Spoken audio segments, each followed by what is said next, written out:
Dans un monde où la natalité augmente, la terre nourricière est de plus en plus soumise à des pressions. Nous avons donc choisi de diriger notre enquête vers l'agriculture, et plus précisément les agriculteurs et leurs méthodes. Je suis Thomas Nérac. Et je suis Célia Larifat. Et nous sommes Mauritius Investigation. De nos jours, 95% des Français affirment consommer en moyenne des végétaux chaque jour.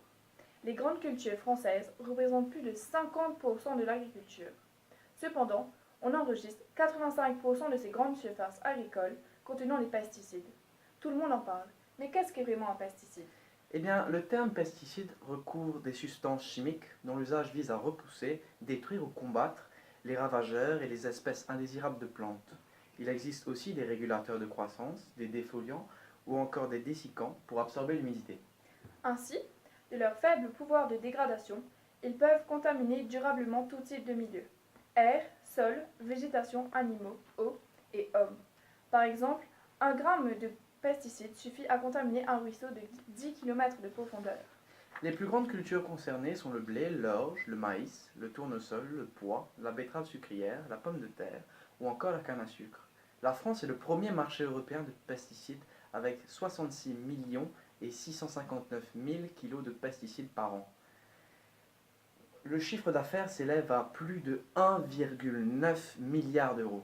Aujourd'hui, l'agriculture française utilise 500 pesticides qui entraînent dans la composition de plus de 8000 produits commercialisés.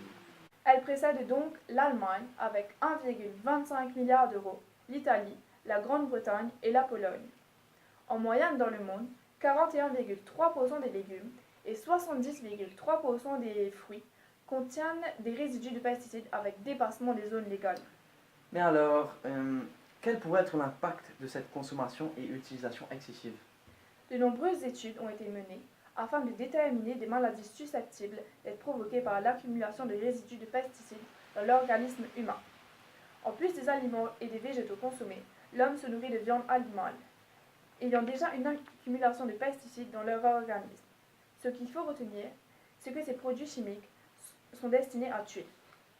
Ainsi, différentes études illustrent bien ces propos, puisqu'elles aboutissent à des résultats plutôt alarmants.